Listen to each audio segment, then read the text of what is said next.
They'll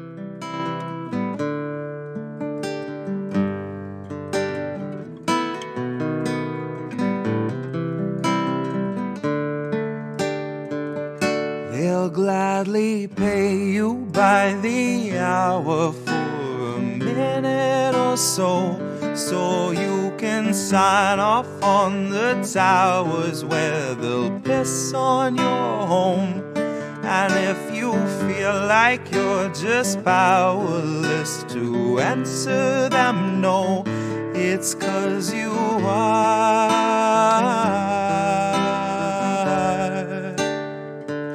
They'll gladly pay you by the hour for a minute or so, so you can sign off on the towers where they'll piss on your home.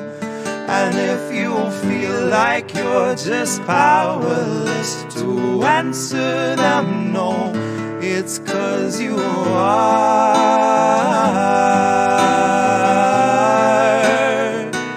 It's 'cause you are.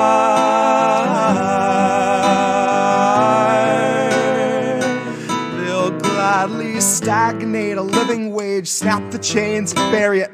Labor slaves in rusty cages dragged behind a chariot, led by Mr. Racial Jungle, Joseph or Iscariot, fighting over scraps as they barrage us all with variants and BuzzFeed clickbait, straight until we're paralyzed, trying to distract us from the concentration camps that Joe had swore he'd close but only chose to amplify, where they got 50-something kids in cages made for 5 to occupy. And no, she hasn't seen the camps, but Harris swears they're paradise. She tells us the facilities are safe, and that right down to the women, they are regularly sterilized. Then she throws her head back and she proceeds to laugh, that sort of heartless cackle you'd expect from someone working steadfastly on behalf of the virus and a Congress full of parasites. And where was I? I was busy cashing every blue check, demonstrating plainly all the narratives expected from the verified. I was busy breeding verbal leeches by the terabyte. Train them to exsanguinate the wealthy while they sleep at night. Bleed the oil barons dry and barren. Say they showed us how to share and now we share alike. Tell them I contracted rabies from a feral mic. Now I'm just another species losing sleep to noise pollution and these glaring lights, forced to change its habits and adapt to just survive. But now it's safe to say that some of us are thriving in the moment, throwing shit on presidential homes beneath the Paris skies. So if you feel like you're just powerless, I guess you bought the lie. But I can tell they're petrified of our collective might, 'cause I can hear those gentrifiers weeping at the sight of our collective rights. And I only can imagine the intensifying fear of knowing revolution's near, and all that's left to do is simply wallow in the thick anticipation of a rabid bite. And baby, one day you can ask your leaders just what that was like before you grab a slice. So if you think you're powerless, allow me now to change your mind. Honey, if you think you're powerless, allow me now to change your mind. See, they'll pay you hourly, tax them each apart, and build a shining tower out of loopholes and cards, and tell you that you're powerless to keep you in the dark, because you aren't, because we aren't. You see, they'll pay you hourly, tax them each apart, and make you build a shining tower out of loopholes and cards, where they'll tell you that you're powerless to keep you in the dark, because you aren't, because we aren't.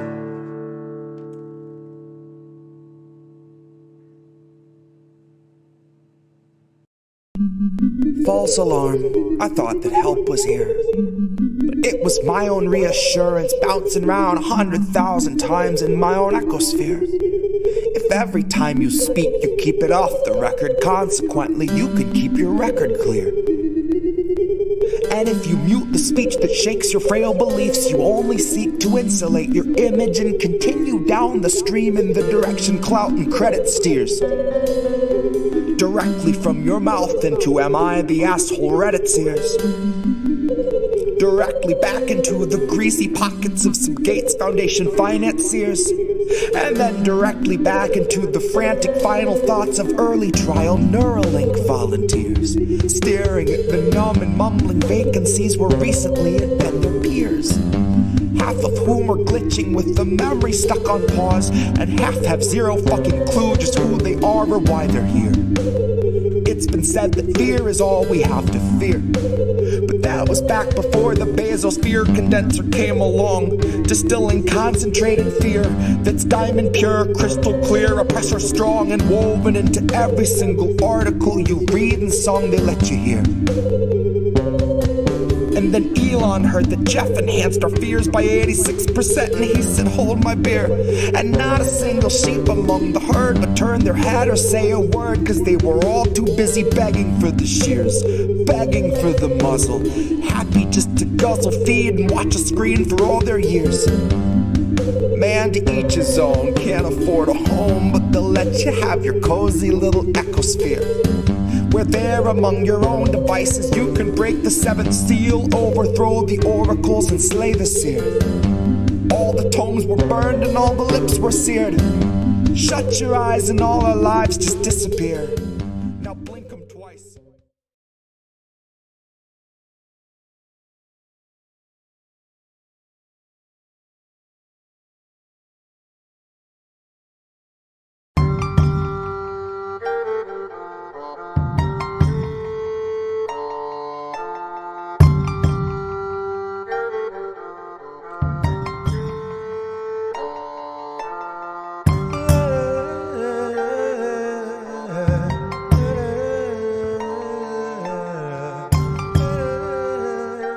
Welcome, everyone.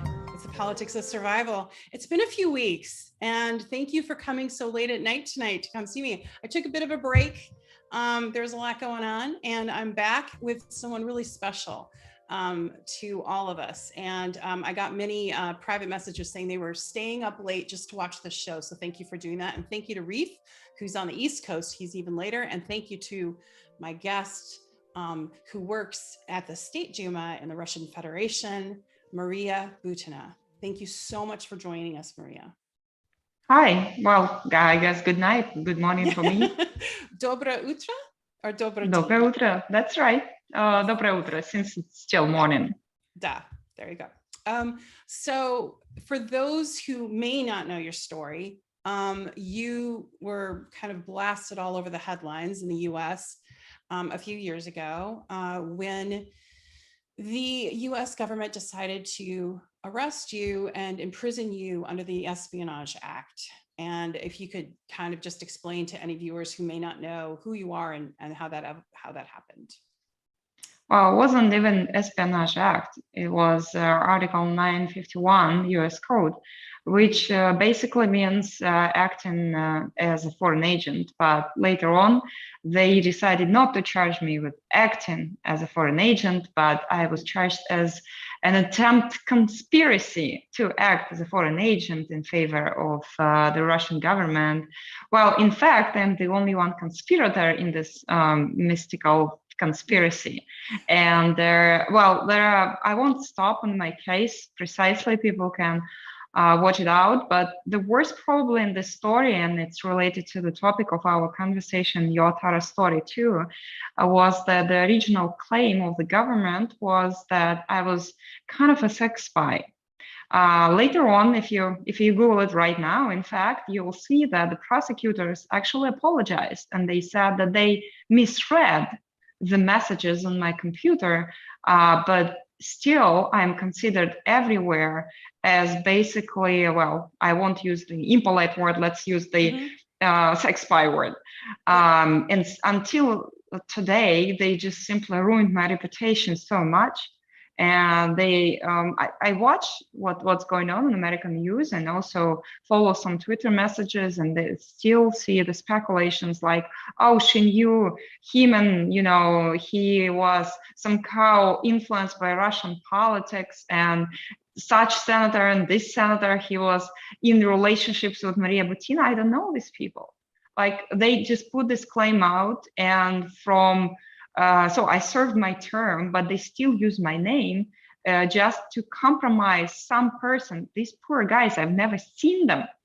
And they never showed even one person I would, take advantage of using some, special sex skills. There's nobody. They apologized, but who cares? Well, they did what the corporate Western media does a lot. They smear, they don't apologize, and they don't retract. And, I think, something about my story, that when I came forward, I was immediately called a Russian agent, immediately discredited and smeared because I had spoken publicly about my support of Russia and Vladimir Putin. And so for that, I was punished by the New York Times and Washington Post and Daily Beast. And, so I feel what you're saying, and they ruin your reputation, and they take a wrecking ball to people's lives if they don't think the way, you're supposed to think in their eyes. But the difference, what I want people to know, the audience to know, is you have a master's degree in international relations, and you really were sincere about a friendship between Russia and the United States. And right now, tensions are very, very high. But at the time that you were at American University, it wasn't amped up like it is quite right now. And you were really sincerely just trying to bridge and hold dinners. And I mean, that was my impression. Would you characterize absolutely. that? Well, this is actually my third diploma, and basically I would call myself as a teacher, a scientist, as an enthusiast in peace building and political science, because I have 3 diplomas with excellence, 2 from Russia and 1 from the United States. I passed, when I came to the States, I passed all the exams, and I was working with one of the professors in business school. So there was nothing in my reputation even close to the sex spy.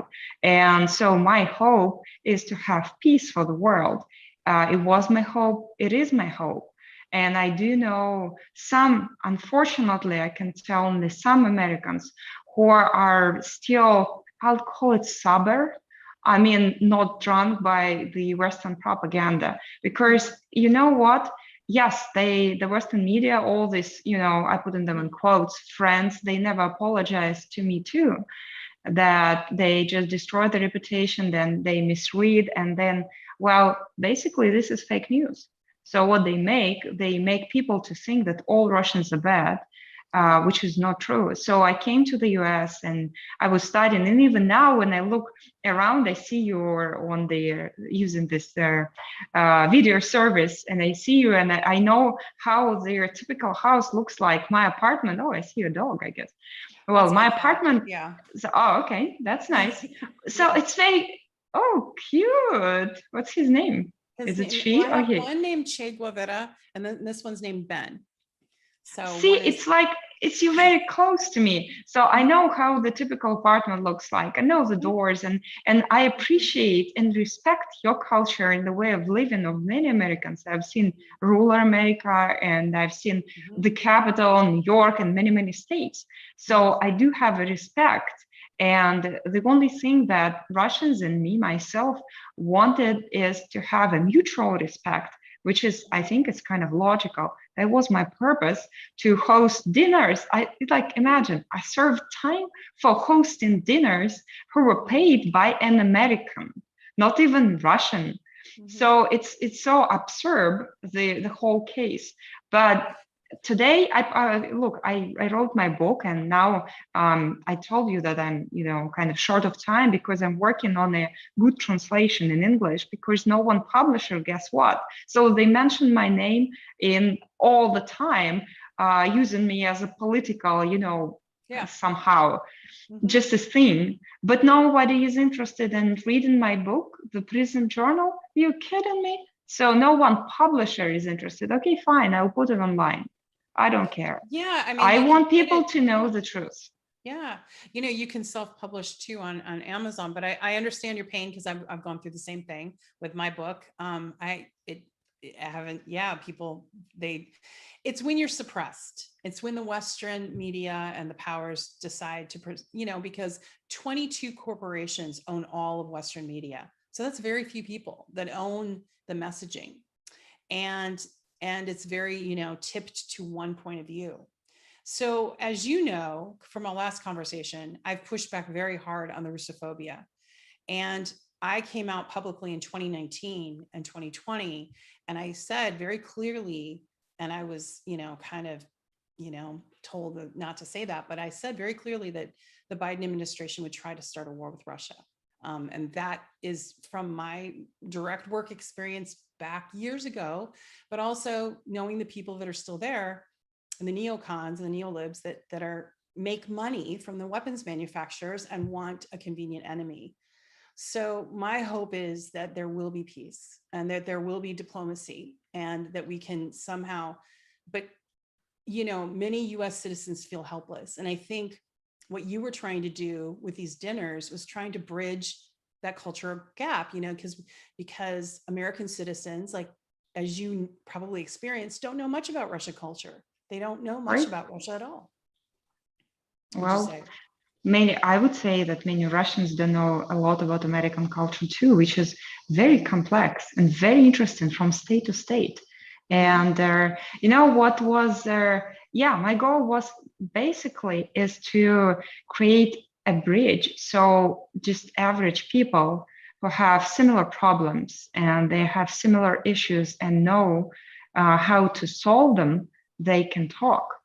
So the best base for peace is having a conversation between people, not between politicians.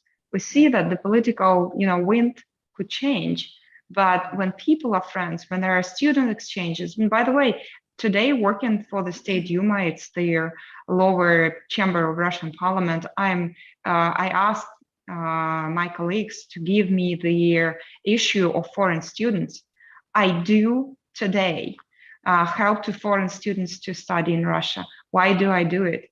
Just because this is the best base for peace. Look, one day I watched the interviews that are going on online, and I know some people sometimes feel that their Maria, they knew, the Americans, she changed. I have not changed. I still believe in peace. And I do what I can to create this civil diplomacy, because if I give up, it means they win, and I'm not gonna. In this situation, it's not gonna be my defeat. I will fight, and I will build bridges with the nations, with the countries that want this peace. But also, not all Americans hate Russians. I still have a hope that there are people who actually realize what's going on. I just several days ago, and I know you will, you saw this letter that I wrote to some, like long time ago. She was a symbol for the Soviet Union, Angela Davis, and she's now, she now works in California. I was following her interviews, and because of one issue, it has nothing to do with politics, okay? It's about civil things. So she has been fighting for the female rights in American prisons. And as a person who spent 1.5 years in 6 different American prisons and jails, I could tell you that something wrong is going on and nobody is allowed to see the truth. So I wrote this letter to Angela Davis. I put it online and I sent to her. Well, I expect and I hope she's going to give me some response, because it's a sincere letter. I just took a piece of paper and just wrote it. Reeve, could you put up the letter? Because we have it. I went ahead and pulled it, the link. Reeve, could you put the letter up so the viewers can see where they can see it on RT? Because you can still get RT on Rumble and you can still, great. So there it is. I'm not going to read it right now, but could we get the headline? There we go.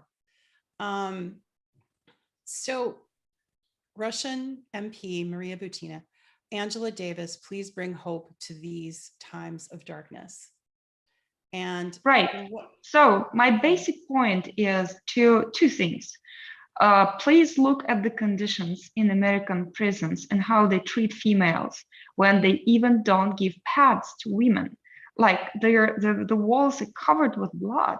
Like, this is not normal. This is not a civilized society. This is one thing. And the second, please, the most important point, you have 1 month until the midterms. And please make your politicians to talk about it. What led these women to be in jails and prisons?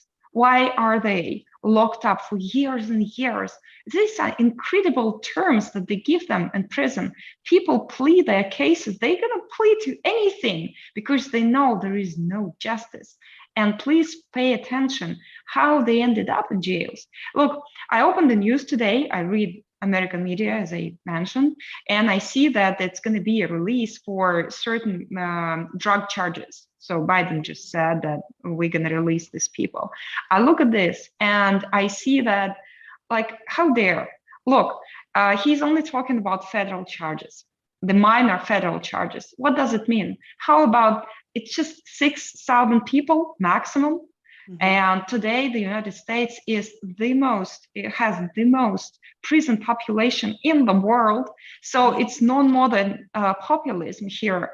He just wants to look good. This is first thing. The second thing, as a person who actually lived in the United States for 5 years and studied at a school, I know what it means. It means they're going to give an amnesty, like they will allow to vote to former prisoners. So they support Democrats on the elections coming. Okay, it has nothing to do with issues about ideology, because right. I have very mixed feelings about this.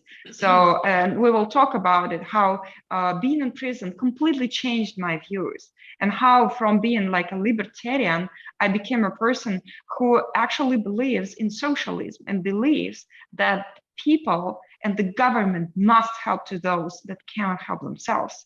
Okay, the prison changed me. But this is a different issue. So they give this,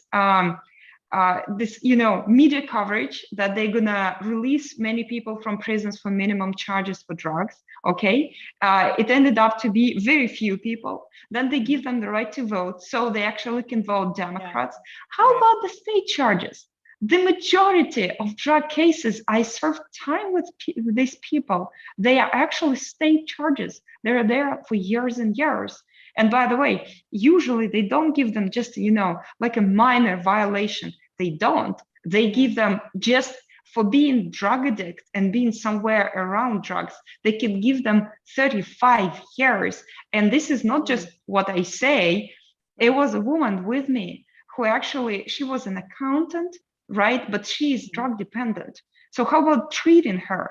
And they gave you 35 years. Like this, you see her here and there. It's everywhere in the prisons. So if he wants to talk about some important issues for American families, like I won't touch your issue about abortion. I don't have a precise knowledge about it. But what I know precisely is the Blacks that have their families broken because of poverty, because of their kids, they can't have a chance to go to a normal school to learn how to read.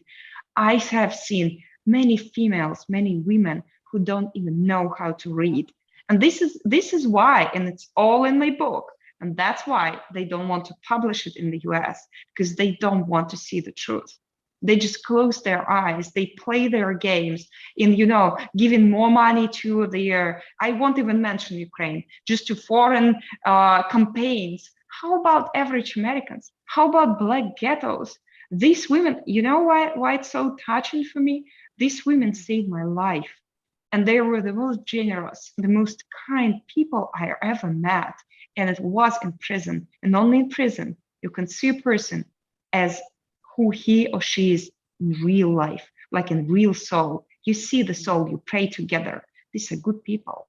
And they don't pay attention. They say, the BLM is real, absolutely real. But they made it political. Right. And now it's all, got infiltrated. Mm-hmm. Yeah. And now, it became just a political game. Just don't let it happen. Because then the whole America, the hope that you are trying to perform yourself as, it's just gone, long time gone.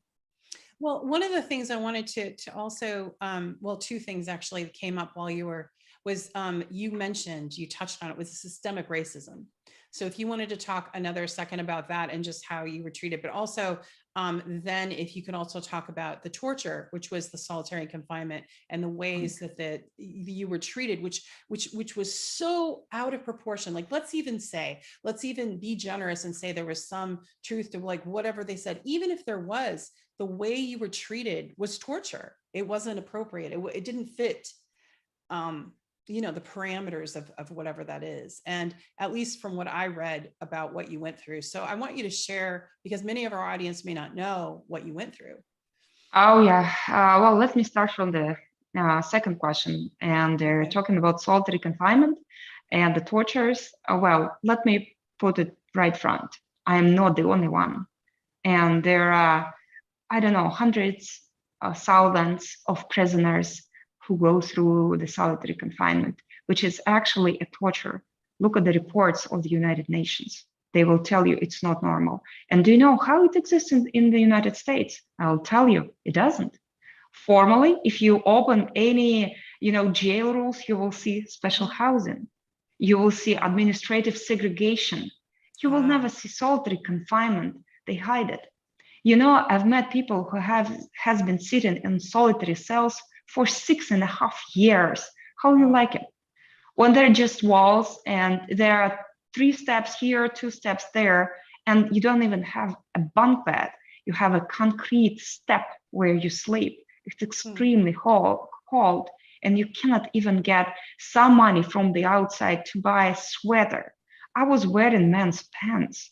That's what they could somehow, thanks to Russian consuls, just because I was famous, to get me just men's pants. Look at this. Like, nobody talks about it.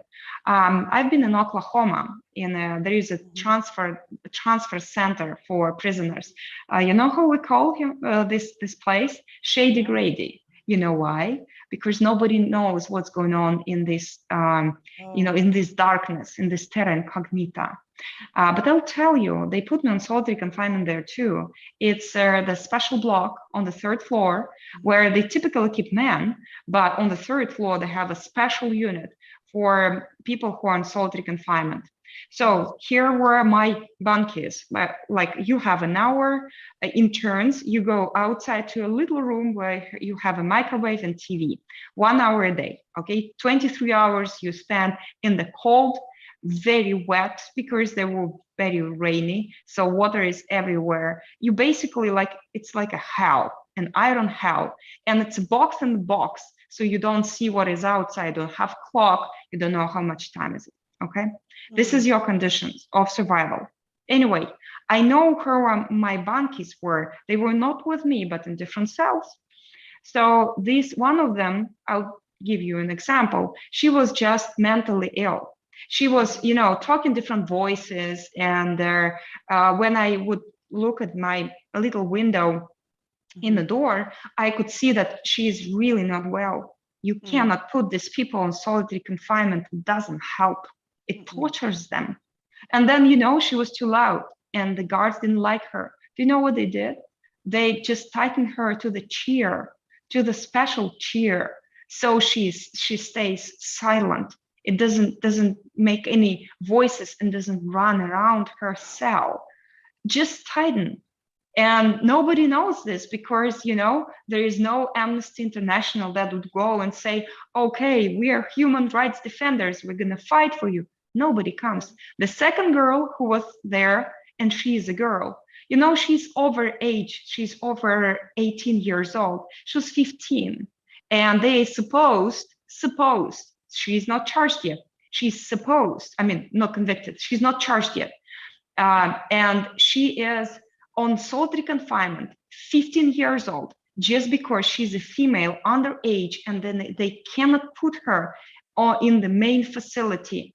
She has been, by the time I ended up there, she was there alone, a young little girl, a teenager, for almost 2 years alone. What?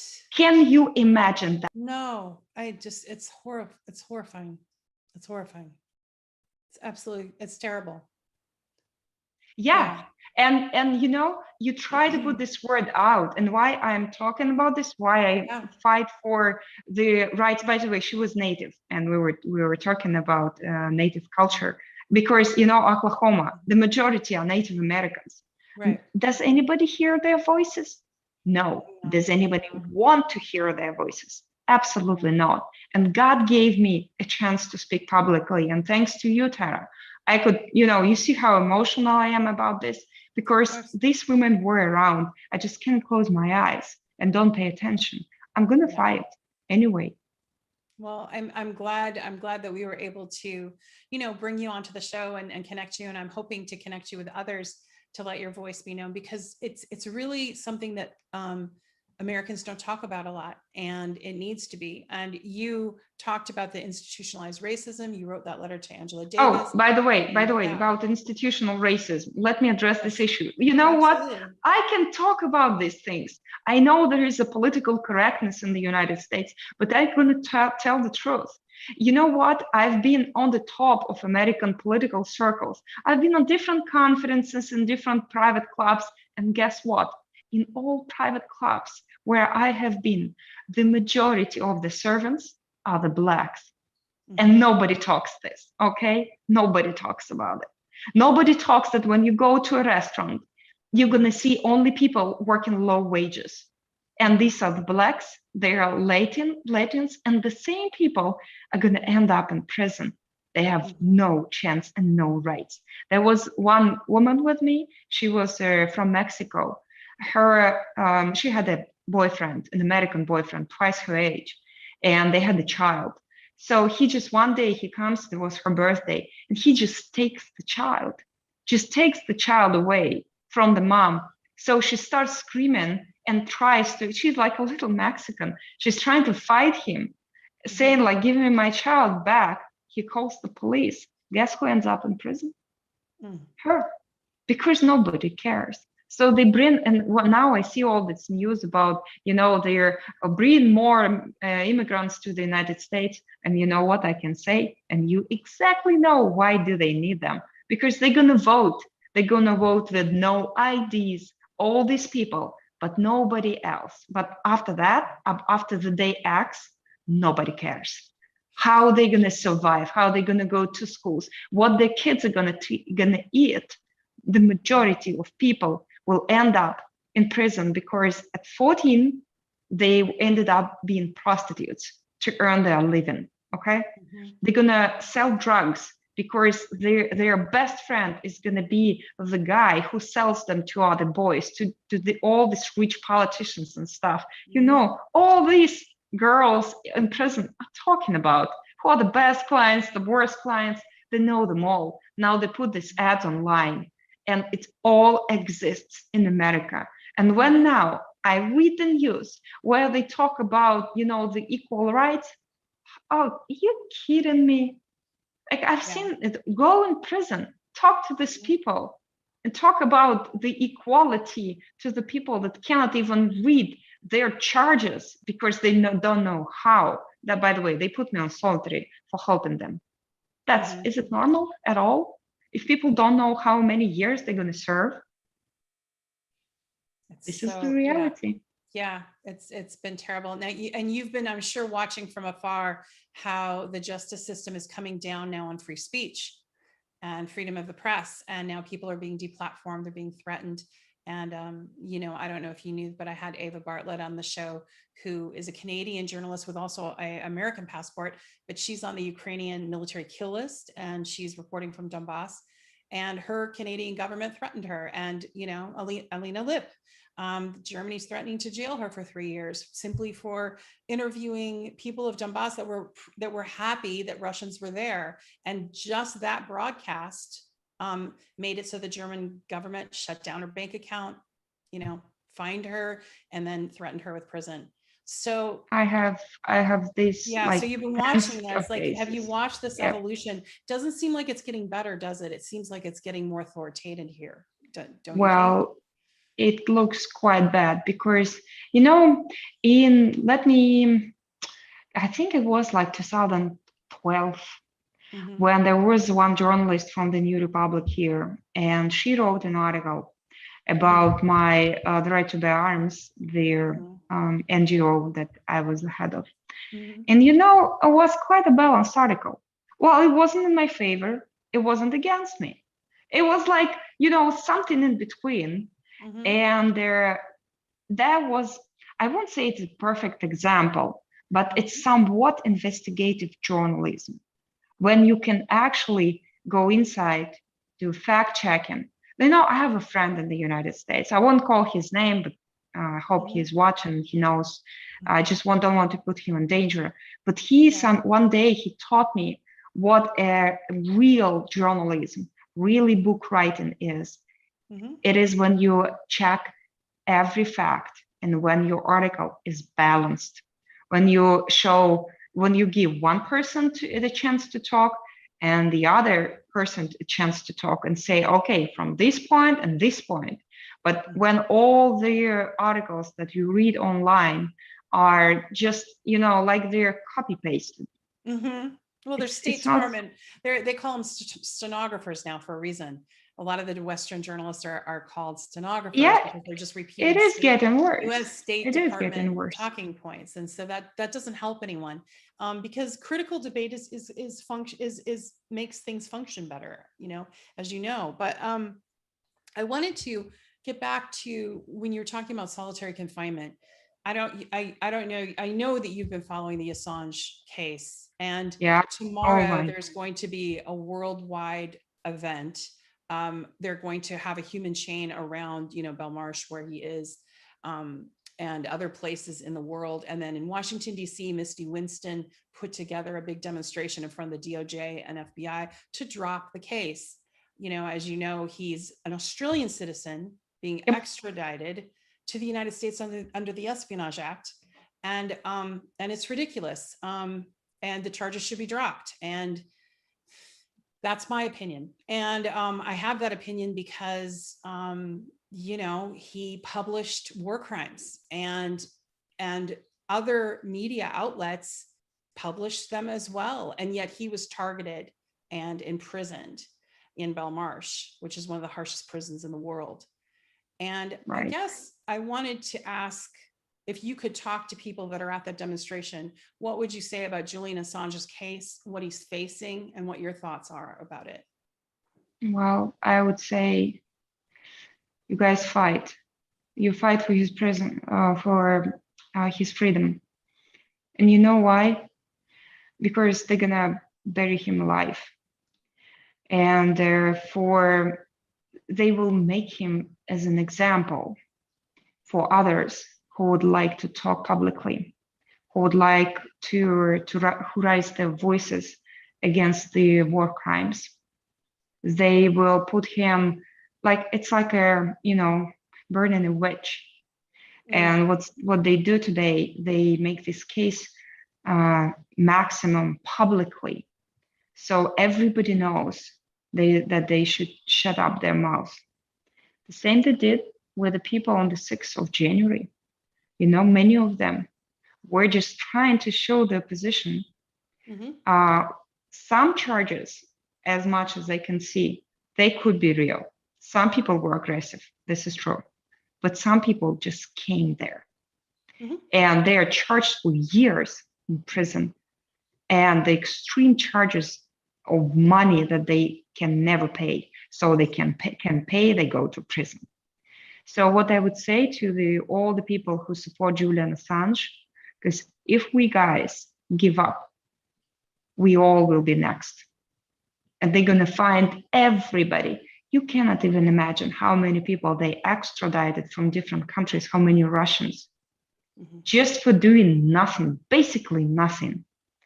Even these people, even when they did something, it doesn't matter how the United States can just go to any country and take a person they don't like. It doesn't work this way. There should be safe places. There should be a fair court. How would you imagine the jury is going to react on Julian Assange? Guilty. And if one person is against, they just put all this case on hold. He goes back on solitary confinement, and it can be until, anytime. There is no time limit. He could stay there forever.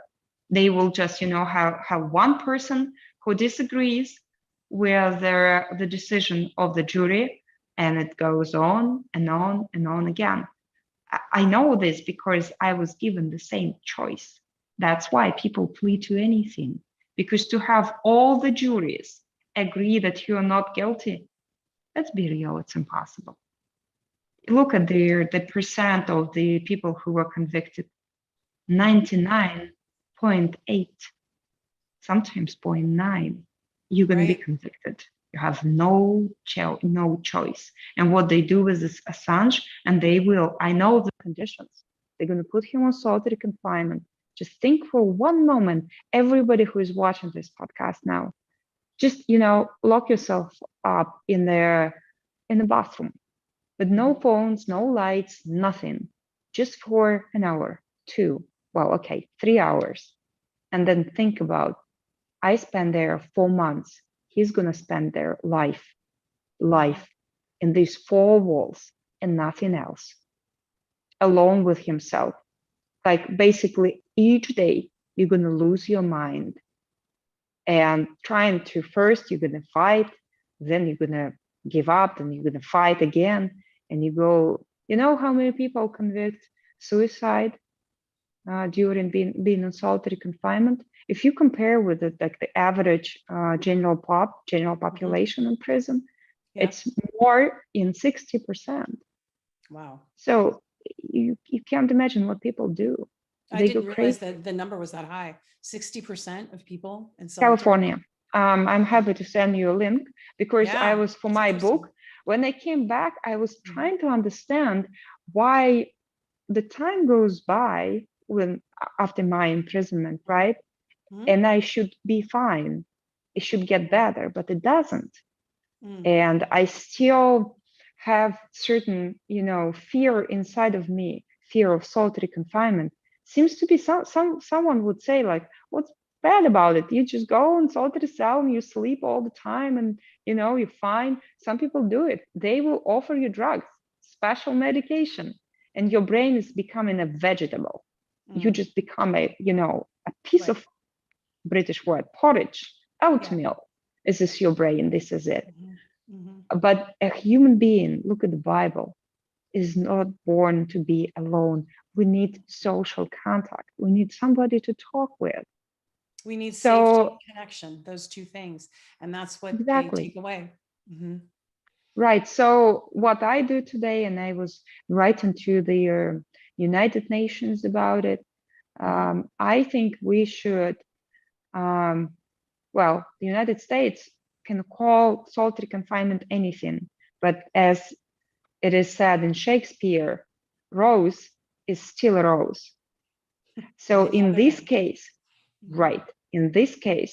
so all these different names should be taken out. People shall not be put on solitary confinement more than 15 days. The international rule is 15 days.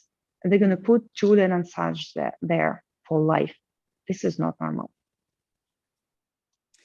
One thing that's always struck me, Maria, talking to you is the amount of compassion you have for other people. And what I admire about you is very much, in our last conversation and this one, so much about you as it was about trying to improve things and make things better.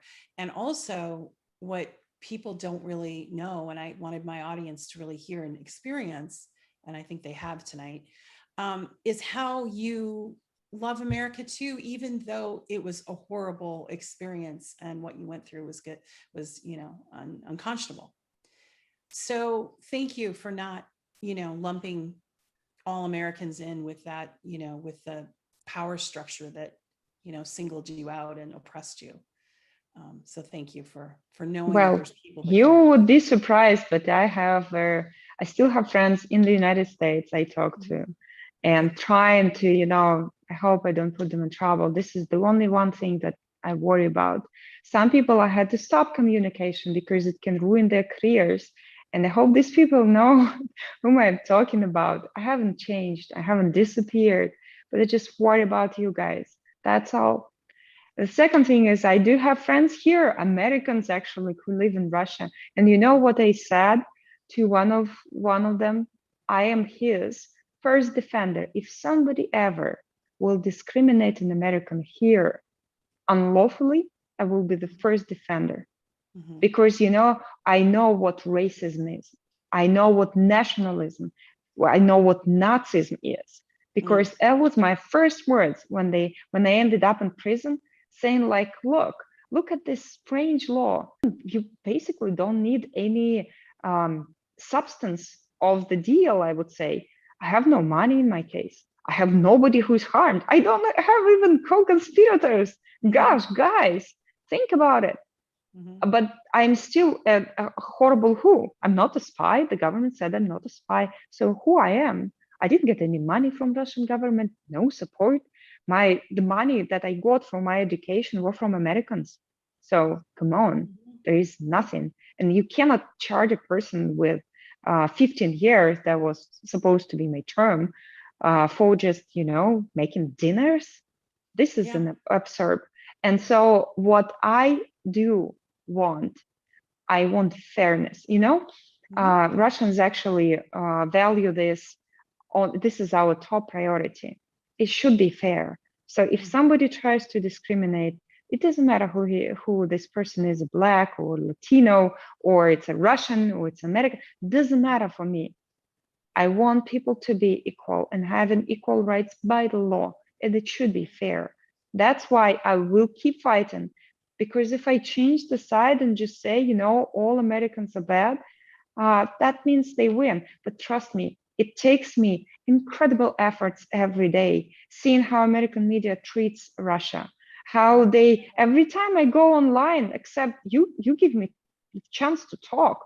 When I talk to and actually CNN or somebody, they just all the time say, like, how many children you kill? Like, I don't kill any children. And then I say this and they say, oh, well, actually, when did you kill children? Like, I just said I did not kill children. And it doesn't matter. They just ask the same question over and over again, hoping for your misstep. Because I'm not a native speaker, they try to trick me with a language. Like, guys, it's not a fair game. Like, go ahead and speak with me and have a discussion with me in my native language. By the way, I'm surprised I still can speak English. So I talk with my American friends, and they keep in my heart a hope that there are good people around. And Tara, you're one of these people. You're a fighter, because saying they go in public, I know what it means. I did it involuntarily. They put me in prison. My case became public. But you actually knew you're going to put on the stake, on the desk all your life, knowing they're going to ban you, cancel you, they're going to hunt you, but still you are for the truth, and they respect you for this. You show me that there are really good Americans, and they do exist. And I hope among our listeners and viewers of the podcast, there will be more of them, that they will actually bring America back. I hope so. I really, I love Russian culture. It's 1,000 years old of beauty, of innovation, of science. I really believe that Vladimir Putin was correct when he said we are entering a multipolar world. And I think if America could just be part of the multipolar world and accept that it doesn't have to be unipolar, there would be more innovation and there would be more wealth for everyone. I just think it would be better and healthier to have balance in the world, and that's why I feel so strongly about it. But when I kind of vocalized those views and wrote a blog about that in 2018, I think, or something similar, it wasn't accepted well, but people accept it. It's just the power structure doesn't want that to get out. But that's what I just wanted to say is America can do it and can be a part of multipolar world. I don't want to make to put their sign of equality, meaning to put on one side American people and American government. There are great Americans, and they should go and they should be in charge, not those crack politicians that you see. This is incredible. $67 billion has gone to Ukraine. Meanwhile, we're having 40-year high inflation. We have 27% of children in this country that are in poverty. 22% of Europeans in England, in England, Ireland, and Scotland, they're all in poverty. Like, that's quarter of the population now because of well, give you just a simple example that I watch every day is, this baby powder, this special thing to make milk for babies, for little babies.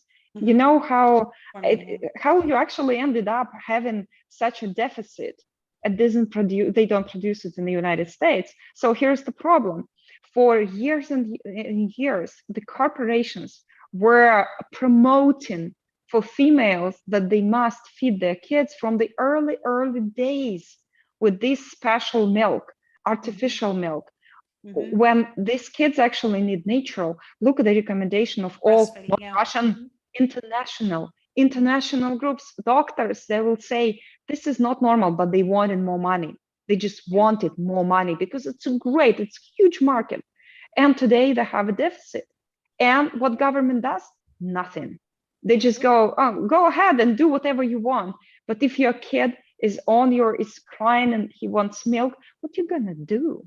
This cruelty, double standards. It's been a crazy thing with the supply thing. There's been other things that have been out of supply too, because our infrastructure is collapsing. I mean, what you're watching is a slow collapse. And I don't know, nobody wants to say it out loud, but it's what's happening. Capitalism is reaching a point of a certain point, which is a political theory that hits a point where there's a problem and there's too much greed. And I think that, you know, we're at that problem where very few people have a lot of money and then the rest of us don't. But I wanted to, because we are live and have an audience, Reif, I wanted to check in with you to see if there's any questions for Maria or comments. So are you yeah, we got some comments. So Jeannie Colby said it's really something hearing people in other countries speak about things that pass as normal and okay in this country with outrage and horror. Why don't we see it here in America? If you have any thoughts on that. Well, yeah, I think you guys see it, but sometimes see the problem of total crazy political correctness, and they call it. In reality, it's just simply a ban on the freedom of speech. Look, what they did in the United States. Even when I was, around you, it wasn't appropriate to talk about politics because you can touch somebody's feelings. It's not appropriate to talk about religion because you can touch somebody's feelings. It's not talk about that let's say you just want a family, mom and dad. It's not normal because you were supposed to be against minorities. And you also cannot talk anything. I don't mean criticize. You can't just even talk about it. So, and since nobody talks about it, sometimes you need I would call a stranger. I'm not an American, but I can talk about. But I can talk about these things because nobody else, people are scared. They, somebody, let's say, if somebody says that their 6th of January was actually not made by domestic terrorists, actually were people who were asking questions. And by the way, who opened the door of the Capitol? Okay, I watch all the news. But nobody even puts out a question, or you will be called a domestic terrorist. And your kids, your own kids, can actually go to the FBI and put you in. Like, this is in America. You want guys to leave? Like, seriously? Yeah, I purposefully don't talk about Russia now. We have our issues, but I wanted to talk about the United States as a person, as an outsider. But sometimes an outsider could see things and talk about them openly, just being as an outsider. But again, I want to end up this part with a note. You Americans are great people, but your government is absolutely crazy. It goes to nowhere. It goes to the nuclear war. Absolutely. This guy in charge, he's crazy. And you know what? I don't care about him. I know people make fun of him. He sees ghosts. It doesn't matter for me. What matters for each and one of you is who is behind. That you see the picture, okay? You make fun and you see all this, he's trying to do something. It doesn't matter. No. The most dangerous thing are somebody is behind first, and second, he's unpredictable. What if he wakes up tomorrow and makes a decision that he's going to push the button? What if? Well, he'd Like have to nobody find talks it, about find it first. You know, I think with when it comes to Joe Biden, as you know, I came forward. I worked for him when I was in my 20s, Yep. and came forward about him. And during the 2020 campaign, as you know, I was threatened with prison. I was threatened. They were going to put me in for 25 to 30 years for felony perjury. I was an expert witness regarding domestic violence, and I used to advocate. And so they said I lied about my education, which I did not. But the New York Times and CNN, and they kept like propagating this. And then that led to the DA's office getting all these trolls and all these campaign trolls sending mass emails and mass phone calls for the DAs to prosecute me and investigate me. So it went into investigation and then they dropped it because I didn't commit perjury.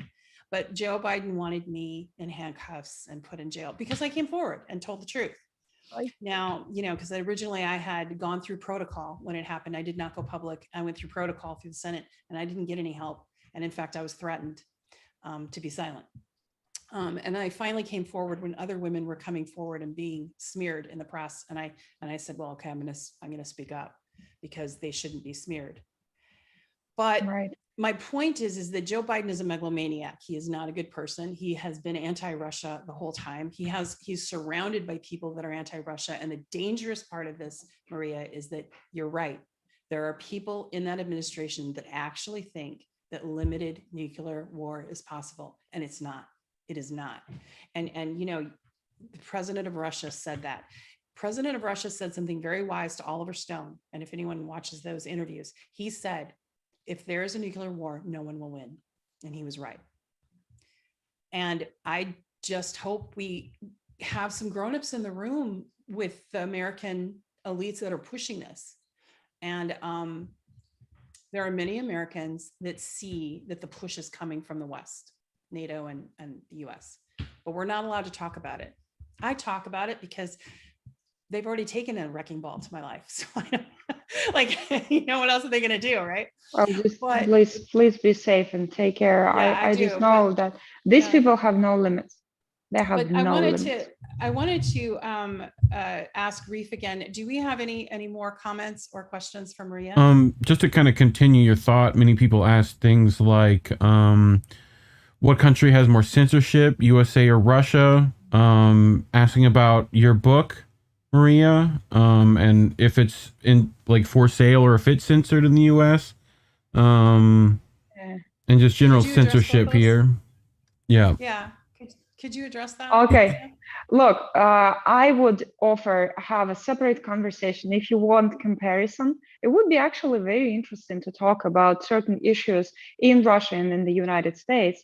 What have I seen here and there, experienced, right? I've been in politics here and there. I would love to talk, but it's a separate conversation. I don't want to mess it up in like 1 minute, because I actually said that I'm working on the translation of the English version of the book. So talking about for all the commentators about how to buy my book in the United States, it will be, guys, for free. But let me go ahead, finish the translation, because there are certain difficulties when you can't just use Google. I can give you Russian text, but it doesn't help very much.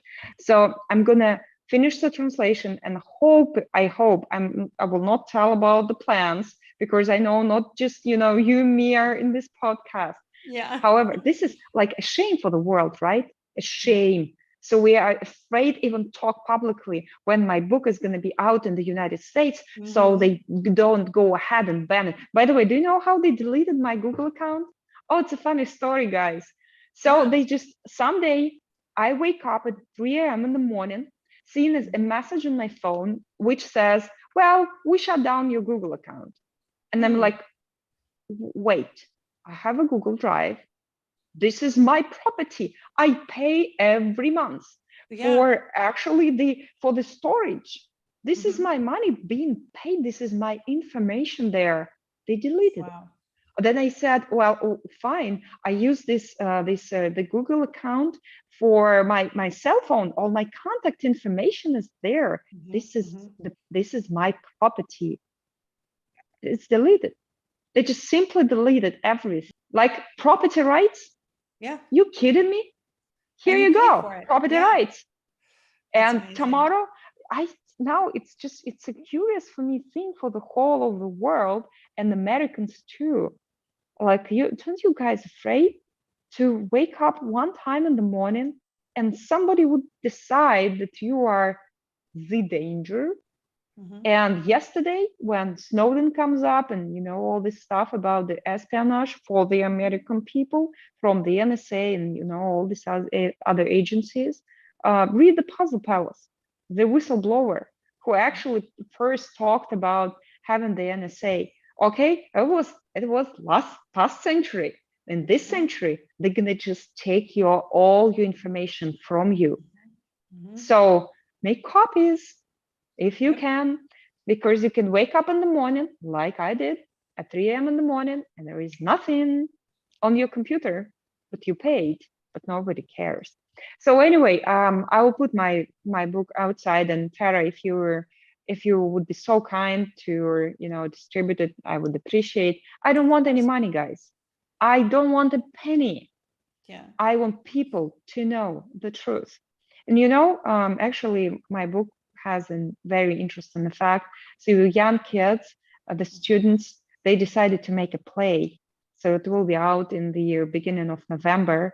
And I hope we will have a video so we can distribute this. Oh, I like that. I watched, like I picked a little piece and it looks fantastic. People are, so this book, it touched many hearts, not just in Russia, but in many, many countries. Yes, it's in Russian, but it's going to be in German. It's going to be in English. It's going to be in Arabic. It's going to be in many, many languages because people must know the truth. That's my point. It is important. And thank you, because you have been such a truth teller. And I again, am in awe of how graceful and poised you've been about everything you've been through. And instead of kind of wallowing in the negative, what you've done is taken it and made it positive so that you can help other people. And that's really all we can do when we go through difficult times, is to try to harness that energy to help, right? And to bridge. So, well, I'm open for communication. If somebody wants to find me, please share my contact information. I have a Telegram channel in Russian and in English. And you guys go ahead and reach me out. I would love to talk. Tara, you know, you write me on my, you know, text me on my cell phone. I don't hide it. After 4 months of solitary confinement, I guys love people. I love people. I know what social really means. Not social when you just have drinks and, you know, hang around together, but social when you have close soulmate. Each and everyone is a soulmate for me today. I'm happy to talk, and, you know, thank you for having me around. Oh, well, we're going to have you back. We'll have you back. And hopefully, you know, our countries will know peace. And today it's still, because it's still before midnight, it's still Vladimir Putin's birthday. So I'd like to wish him a happy birthday.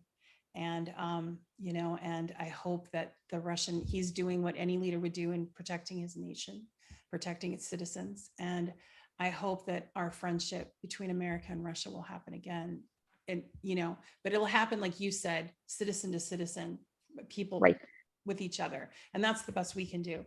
In the meantime, all of you listening and watching, please follow Maria on Twitter. And also I will post the Telegram channel that she has. Do you have any parting thoughts? I wanted to leave the last words with you before we leave. No. You made it perfect. Thank you. All right. Well, it was wonderful to spend time with you again. And I'm truly honored.